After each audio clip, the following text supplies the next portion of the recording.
So big news out of Shanghai, China, as Sho Kimura manages to pull off a major upset over Zhou Shiming, now former WBO Flyweight Champion, and he is now Sho Kimura is now the new WBO Flyweight Champion. Win this title now with a record of 15-1-2, as Zhou Shiming drops to 9-2. Big win for Sho Kimura, big win for Japanese boxing. You know, this is turning into the golden age for Japanese boxing, for boxing in Japan, for, I guess, people that are fans of boxers from Japan, and so on and so forth. 12 world champions now in total. At the very least, 12 titleists if you were to count everybody that's out there. There's only, otherwise it would be probably 11 if you were to actually leave out Shun Kubo, who's the WBA, I believe, regular champion at super bantamweight. Basically slotted in right behind Guillermo Rigondeaux and Moises Flores. But getting back to Sho Kimura and Zhou Shiming, a really good fight, very entertaining. Zhou Shiming, and of course, as usual, I'll put the link in the description. Zhou Shiming started off really good. There's a lot of rumors going around about how he was going to perform, especially because of the fact that he just recently dropped both his promoter in Top Rank, Bob Arum, his trainer in Freddie Roach, and he actually even dropped, I guess, like the people that were his agents, essentially, like his sports management agency, that had kind of helped him, get some of the endorsement deals and such as a pro and everything, and were even kind of helping along with some of the promotion of the events that were being taken place in China, in Macau in particular, along with Top Rank and everything. And incidentally, I guess Zhou Shiming was even training himself, because I guess after he left Freddie Roach, initially I was thinking that he was actually going back to some of the trainers that had trained him as an amateur in the Chinese national team. But it turned out, I guess, he was pretty much just training himself the entire time. He was doing the Beirut Shumanov against Bernard Hopkins and training himself, and it looks like it didn't quite work out for him. But, I mean, all that said, the first three rounds, you wouldn't have necessarily known that. I thought he looked pretty good, in spite of the fact that, he at the weigh-in and in the fight itself, I mean, he looked, a little soft around the middle and everything, but he kind of always has as a pro. 112 seems like it's always been a very easy weight for him to make. I mean, he fought at 106 and 108 in the amateurs with the same day weigh-in. Here he gets a 24 hours, so it seems like pretty much it's like skip a meal, take a deuce, and you make the weight, and that's all there is to it. But Sho Kimura was definitely ripped and ready for the fight. Went in there attacking like crazy. Not necessarily, I don't necessarily want to call him a plotting fighter, but he's a guy that kind of is like a methodical attacker at the very least. Comes forward and just kind of relentlessly attacks, especially to the body. There was a lot of moments in the early rounds where Zhou Shiming was very, very hard to hit for Sho Kimura in terms of the head, the upper torso, and such like that. But he was doing some pretty good work to the body, like to the abdomen area, and like even when Zhou Shiming was kind of covering up, he would just hit his arms, his elbows, his shoulders, basically hit whatever is there, hitting skin and all that. Trying to do like Emmanuel Stewart once said about Tommy Hearns fighting against Floyd Mayweather in a mythical fight, basically saying like, he would hit that shoulder until it broke, and then he'd hit him in the jaw and knock him out. And that's pretty much what Kimura was looking to do, considering the fact that Zhou Shiming had a big speed advantage on him, both of hand and of foot. He was just a little bit quicker on the draw, quicker to the punch by and large. And I mean, he was just pretty much outpacing him the first few rounds. It seemed like the fight started to turn a little bit in the fourth round, where Sho Kimura did manage to land the body shots a bit more cleanly. Was able to also land a couple of fairly eye-catching headshots as well. But even still, Zhou Shiming was still fighting back, as he's known to do. This is one of these guys that, when he, on the rare occasion that he does get hit, he wants to, fire right back and, get right back in your grill. And, sometimes that leaves him a little bit more vulnerable, a little bit more open. And it's a very dangerous game, especially when you're playing in the pros at a higher weight class than you had competed in as amateurs with the headgear and all that other stuff. The heavier gloves, more padded gloves and everything. But at first, it looked like Zhou Shiming was at the very least, even though the fight was a bit more tete-a-tete, tit for tat between the two of them, he was still handling himself fairly well. From round 4 through round 8, they kind of traded rounds back and forth. It seemed like in round 9 and round 10, though, Zhou Shiming was managing to catch a second win, even though it looked like he was starting to wilt just a tad the couple of rounds previous to the 9th and the 10th. Where Kimura was able to get off more body shots, was able to cut off the ring a little bit better. Zhou Shiming would just show the flashes of the brilliance that he had shown, in some of his other fights, whereby he was just, quicker on the draw and everything. And in the ninth round especially was a big round for Zoe, the way that I saw it. Although in the 10th round, Kimura was, firing right back, doing well to cut off the ring once again. And, it's kind of filtered over from, like I said, from like round 4 through round 8, where it's like they were trading rounds back and forth, where it's like one round, Zhou Shiming would look fresh, spry, quick, and would be pivoting and making Sho Kimura have to kind of turn himself. He'd be turning Kimura and be just kind of pot-shotting him. And then the next round, Kimura would come out and be able to corner Shiming and actually get him to engage in almost like a trade-off and land some excellent body shots, and an occasional good headshot or two. And it's just eventually all those shots, especially to the body, started to kind of take their toll. And finally in the 11th round, he managed to kind of pin Zhou Shiming on the ropes after landing a couple of clean flush right hands to the jaw, and just teed off on him. And even though Zhou Shiming was still kind of trying to be defensive, the body shots especially were just wearing on him. You could just tell they were wearing on him. The way that he went down, it looked like it wasn't even so much from him being hurt, but from him being, hurt along with the fact that he was just completely exhausted. He was spent. He was wobbling around as he got up on his feet, looking like he was just about to keel over, like almost like a marathon runner at the end of the race. And the referee was looking at him, wiping off his gloves, looking at his face. I'm not sure if Zhou Shiming shook his head no, like saying that he gave up.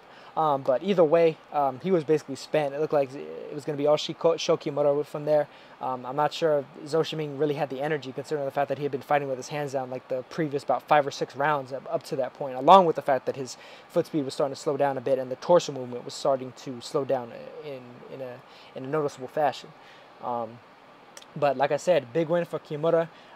He was a huge underdog. I'm not entirely sure what the odds were on it off the top of my head, but I know it was very big. So I mean, hey, if you put some money on Sho Kimura, good winnings, man. Because even I thought that Zhou Shiming might just be a tad too quick for him, but I thought that this might, at the same time be a ripe time to get Zhou Shiming. He's 36, has had a very long career.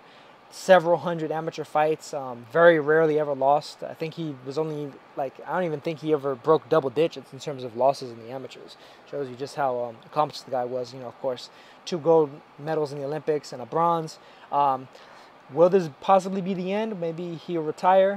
Who knows? I mean, the guy is fairly well off. I mean, he came up from a very poor place in Zunyin, China, and everything, and managed to become the biggest sports star in Chinese sports as a whole. Not even just boxing, but in athletics as a whole. Basically, from 2004 when he first kind of emerged onto the scene and was kind of right up there with with Yao Ming in terms of celebrity stardom, all the way up until the present day, where he was drawing big ratings. You could see that crowd, even though he was promoting his own show, he still drew just as big as a crowd as he had been before, which I guess maybe goes to show just he had the star power there all along, and regardless of who he was going to be promoted by, he was always going to be a pretty solid draw there in China, wherever it happened to be, whether it was Macau, Shanghai, or elsewhere in the mainland. But for what it's worth, Sho Kimura did a damn good job, and he now becomes, looks like the 11th or the 12th, depending on how much you count a regular title for the WBA, world champion from Japan. And it looks like they're just, this is the golden age of Japanese boxing, like I said earlier. They just looks like taking over a lot of the lower weight classes, especially. Of course, as most of the fighters tend to be at the lower weights in terms of the talent pool from Japan. Ryota Murata could have changed that a little bit with the middleweight victory that he should have gotten against Hassan Ndam, but hopefully they'll be able to get that run back, get that corrected, and may have a middleweight title list and the 13th man as well. But as for Kimura, I mean, now he's the WBO Flyweight Champion. 3 of the 4 belts at Flyweight are now held by fighters from Japan. Between him, Kazuto Yoka, and Daigo Higa. Dani Nietes is on the outlier right there from the Philippines. Same with Light Flyweight. They got 3 of the 4 belts. At strawweight, they have 2 of the 4 belts, half of them.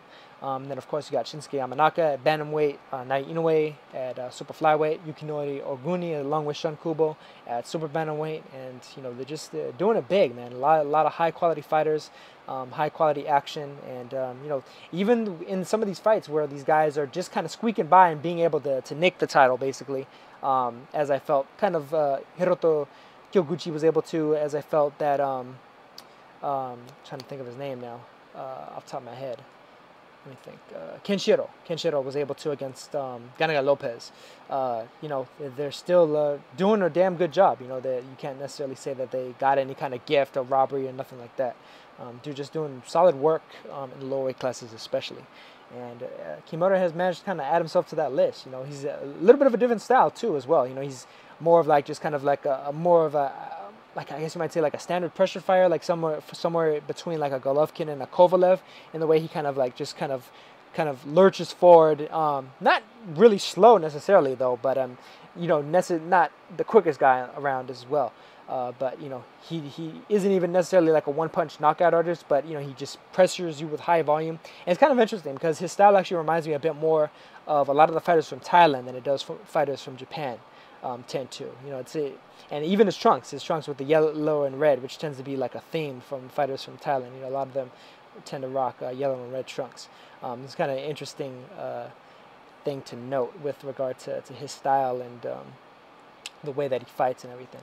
But hey, he pulled it off. Kind of reminds me of Byron Rojas last year, pulling off the big 25-1 upset against Hecky Butler for what was the WBA Strawweight Championship. And of course, Hecky Butler managed to come back, and he's gonna get another title shot against Milan Milindo, the light flyweight IBF champion. So who knows? Maybe Zhou Shiming will be able to get another title shot. Maybe this next time, if he does decide to continue his career, he'll train better. Train harder, be more focused. Maybe he'll even go down in weight or something. They were even talking about him going up in weight. I don't know if that's just like laziness on his part, because it's like, I think it was like George Foreman once said, or Oscar De La Hoya, somebody. I remember it from HBO though, saying it tends to be hard to get up and put yourself through the rigors of road work when you're sleeping in silk sheets and in silk pajamas and everything. And that's kind of the way that Zhou Shiming's lifestyle has been for a little while now, a good little while. Even before he turned pro, he was living fairly well, Although before he turned pro, of course, he was under the watchful eye of the Chinese national boxing team and everything. So they kept a tight lid on his recreational activities, let's say. But hey, if he gets back to his old ways, maybe even drops down to 108, I think to me, I'd say he probably could still make the weight, considering how soft he's always looked at flyweight, and considering the fact that he was able to make 108 with a same-day weigh-in as an amateur all the way up until his early 30s, basically. He was a grown man by that point. So hopefully he comes back. I've enjoyed the guy's career for what it's been worth. At first I was a little bit salty considering the fact that he was getting some of the HBO and the top rank push and everything, whereas guys like Roman Gonzalez and Juan Estrada and the likes of Giovanni Segura, Ivan Calderon and stuff hadn't quite gotten to that level. They didn't even get to that level after they had become champions and accomplished some pretty impressive things in the low weight classes, and he was getting it just fresh out of the Olympics. I thought, I kind of felt a little bit of some type of way about that, but I mean, he was a fairly exciting fighter, had some fun fights. I'm hoping he continues his career, because I still think he's very viable. I mean, I don't think it's necessarily any shame that he lost to this dude Kimura. Even though Kimura was a big underdog, I thought that he showed just a high will and just a high level of strength and everything. I think Kimura versus Nietes would be a very good fight. I think Kimura would probably give Kazuto Ioka a very good fight. To me, some of the guys at flyweight outside of Daigo Higa haven't necessarily been like the biggest, most physical guys there, and so Kimura was able to kind of exploit that in Zhou Shiming. And even then, he was down on the cards, down on 2 of the 3 cards. I actually thought he was down on the cards as well. I had it. What was it, about 7 rounds to 3? Going into the 11th round, one of the judges had it 7 rounds to 3. One of them had it 6 rounds to 4 for Zhou, and the other judge had it 6 rounds to 4 for Kimura, which to me that's pretty much a fairly good range. I think all those scores are fairly realistic. Although I'd edge towards Zhou Shiming should have had the edge going into those last couple of rounds, though. I thought that he was just landing a little bit more of the impressive work throughout more of the rounds and everything. But That's how it goes sometimes. Sho Kimura managed to get the big upset victory, knockout win. Props to him. Props to Japanese boxing as a whole. Like I said, doing it big, golden age. And that's all I got for this one. I will catch you guys on the next one. Peace.